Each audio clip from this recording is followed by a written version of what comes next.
live in a world where mechanical keyboards have become very popular, but a lot of them are plagued by mundane, repetitive, generic-looking designs that just seem to copy one another. Well, I'm happy to see that Azio's Cascade 98 Slim stands out in that regard. It's a low-profile keyboard that has a very unique look, and it's definitely a piece of art in my opinion, so I thought it's worth a review to see if it's just a pretty face or if there's more to it than just that. So let's get started. In terms of packaging contents, as you can see, this thing comes in a pretty cool looking box. You have a gold print of the keyboard, some basic information about the brand and model. On the back side, some additional details about all the key features this thing comes with. Anyway, once you open up the box, you have a number of layers of protective packaging. Remove all of that, and finally here it is, the Cascade 98 Slim. It's a hefty piece of hardware. Now you also have the inclusion of a USB-C to USB-C charging cable, but these guys are awesome because they also include a USB-A dongle in case you don't have USB-C. Now you also have the key plugger tool for hot swappable switches, which come with this keyboard of course, and then you have a cheat sheet that has kind of all the hotkeys that you can use to program various features on this keyboard. In terms of design, the first thing that stands out to me is that amazing contrast they have with the keycaps. So you have a few teal colored keycaps, and then the primary inner core consists of basically gray keys, and then the outer core has white keys. When it all comes together, it looks so stunning, but not excessively flashy either. It's just really pleasing to the eyes. Now, you do have a high quality metallic top frame, which again looks very premium, but I will say this is a pretty bulky keyboard, especially when you get to the rear side, as you have that sloping triangle design, even though it's supposedly a slim or low profile keyboard.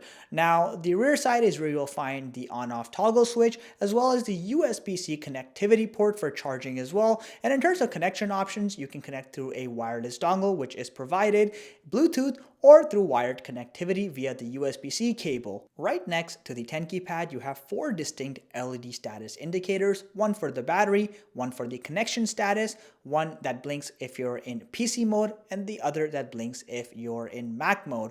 Pretty handy, and it switches depending on which mode you're in. Bottom side of the keyboard is pretty standard stuff. You do have a plastic surface finish. You also have razors with 2 adjustable settings on either side, and you have a special slot for the USB-A wireless dongle, which I very much appreciate. Still here? I'm so happy to see that. If you are enjoying the content, please consider subscribing to this channel. Not only does it help me grow the channel, it also keeps me motivated to provide more content just like this. Thank you again. Let's carry on. Coming back to the actual keycaps themselves, you'll notice you have rounded corners, which again gives this keyboard a bit of a retro look. Now, in case you are wondering, yes, this keyboard is fully backlit with the full RGB color spectrum. You have multiple pre-programmed lighting modes, which you can easily swap through using the keyboard settings, and you also have various colors you can use in static mode with adjustable brightness settings. Now, I am happy to report that the lighting actually penetrates through the keycaps, so it's practical and nice looking at the same time.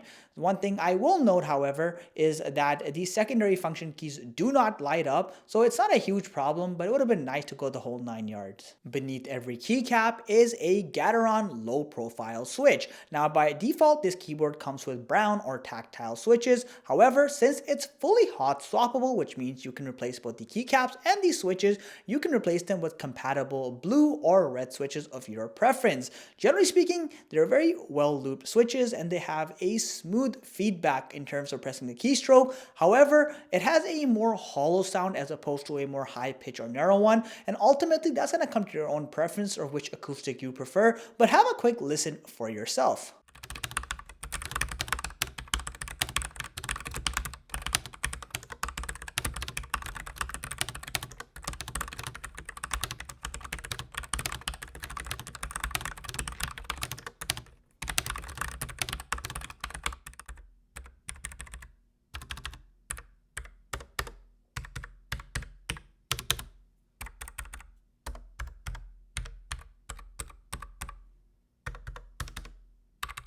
With the low profile version of this keyboard, you get a generous 3000 mAh battery, which translates to roughly about 9 days of real world usage, assuming 8 hours on average per day, with backlighting on all the time. However, if you turn off backlighting, you'll get at least 3 times more battery life in the same charge. Overall, the Cascade 98 Slim is a great keyboard. It has low profile keys that use Gateron switches, it's fully hot swappable, it comes with amazing RGB backlighting with multiple modes. It also has a high quality metallic frame. Now granted, the frame is slightly more on the bulkier side, but in all fairness, once it's on the table, you're hardly going to notice that fact anyways. And also, of course, I like the overall appeal of this keyboard, as it's one of the few keyboards in the market that offers low profile customization alongside a full-sized 10 keypad and a near full-sized keyboard, but it still kind of looks similar to a more compact keyboard in terms of its aesthetic appeal. So generally speaking, it's a great keyboard, and there's again very little things to not like about it. If you are interested in learning more about the keyboard, I've left links below. Let me know what you think of this keyboard. Thank you for watching, and if you enjoyed the content, make sure you consider subscribing to our channel. It genuinely helps us grow. Catch you in the next one.